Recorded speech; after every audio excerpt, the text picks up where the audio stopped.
Hello, so this is Lizzie Phelan. I'm an independent journalist who has been reporting on the Libya crisis since it began in February. And on the line, I have with me a young Libyan who knows a lot about what's happening now with the resistance. That is, of course, the Green Resistance, who are fighting against NATO's rebels on the ground. So thank you very much for joining us. And if you could just tell me a little bit about, there has been reports in the mainstream news about clashes, but of course they're not identifying them anymore as pro or anti-Gaddafi clashes. They're just kind of portraying Libya as in a state of disarray. But we have heard through non-mainstream sources that in Zawiya a few days ago that 300 prisoners were released by the resistance. Can you tell us a little bit more about what's been happening in Zawiya and about that particular incident, please? I would like to say that it is right. There's been clashes since the 11th with NATO rebels, and that's in all the western area of Libya, like all the way from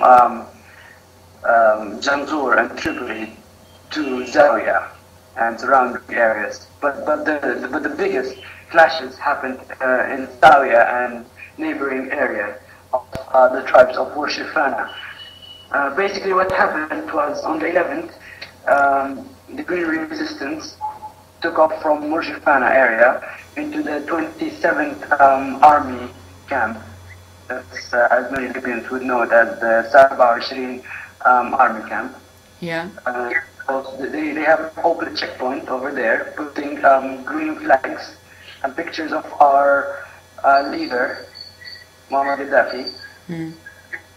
And then people have actually relayed this news to the rebels, or NATO rebels, and then clashes have started. Okay, so there's actually been green flags and pictures of Muammar Gaddafi going up in Libya. Yeah, there are everywhere, especially in Muslim and areas like this in Tripoli. But we're not talking about the Zawiya. Second thing they've done is basically they went inside this 27th army base and have successfully executed a very good plan by bombing the ammo depot there. And the explosions were happening all the way from the night of the 11th until the second morning of 12th. This is in Misrata? No, this is not in Misrata. This is all in Zawiya. In Zawiya, okay. In Zawiya, yes. And also in Misrata, there's been some explosives last night. Yeah. Explosives that happened around the city, in different places, but nobody has talked about this. And so the resistance was responsible for these explosions? Yes, it has been responsible for these explosions, and also has been responsible for cutting supplies to the rebels, basically armed supplies to the rebels from the city of Misrata to the city of Tripoli. Right. But roadside traps, basically, when a convoy is passing through, our great resistance shoots on this convoy RPG missiles, and this has been successful for the past 2 weeks. Yeah. On separate occasions. I came back to Zawiya. Zawiya has then launched an offensive towards Shafana. Yeah. That's right. At the areas of Al-Maya and surrounding areas of Al-Ma'mura as well. And they have taken out tanks, but they have been so far not able to control it. News from the rebels, from the NATO rebels, have been saying that they are way too organized for a tribe to function against them. And what news I have is that Saif al-Islam al-Gaddafi is actually leading these clashes. Also, there has been other tribes that are working with Shafana to defeat the rebels, to defeat the NATO rebels. And these tribes are WARflv tribe, also Gaddafi tribe. Right. These tribes were responsible for securing Benulid and Sirte, and look what happened.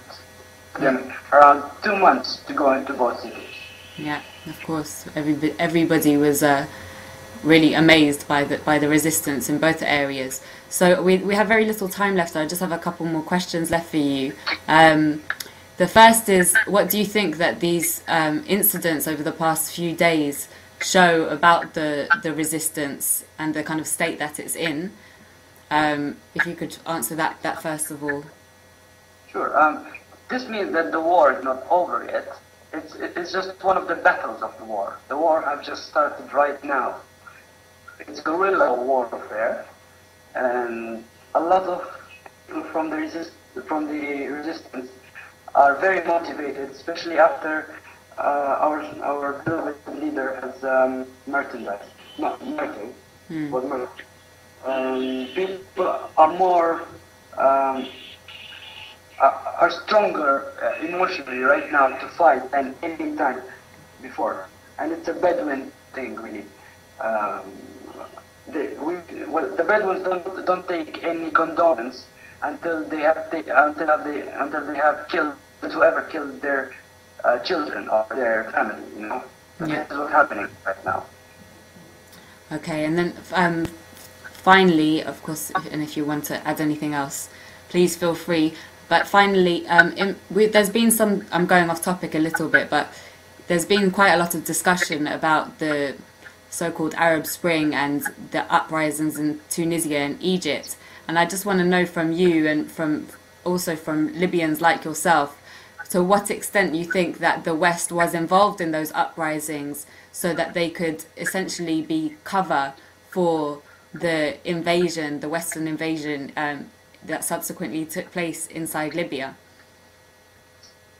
Okay, Libya is not only about the Arab. Okay, I think that the Westerners are interfered in those revolutions, or what have been called as revolutions. 110% basically. Evidence of this is basically the young people who have done this revolution have been out away from the leadership of their countries. And second thing, Gaddafi was basically, or Libya, or Gaddafi's Libya, was the safety for Africa, the safety net for Africa and for the Arabs.